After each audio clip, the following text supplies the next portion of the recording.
In this video, let's sum up what we learned about getting links from boosting virality. And when I say virality, I don't mean you being totally viral. What I'm talking about is just doing all the little things to make you a little bit more shareable, more linkable, and doing a lot of little things right will make a big difference. So infographics and visuals, really important, really boost engagement right away. Later on in this course, you'll see how to get a ton of free images, infographics, all that, so you can use it immediately on day one. Humor, cute animals, same things.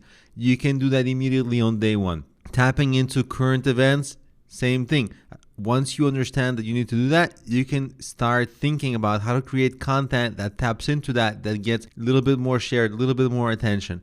Publicity stunts, controversy, how to be unique. We just covered that in how to write the headlines and how to think through, even before you create the content, how to really think it through so that it's positioned in that way naturally. And creating list articles like top 10 ways to do something like this, or top 10 ideas, and building this authority content that is going to position you and your site as authoritative thought leader, influencer in your niche, and it's going to be the definitive content in your industry. That is going to get peer respect and links to your articles and website overall. So these are all the things to keep in mind that they will immediately start to boost your articles for linkability.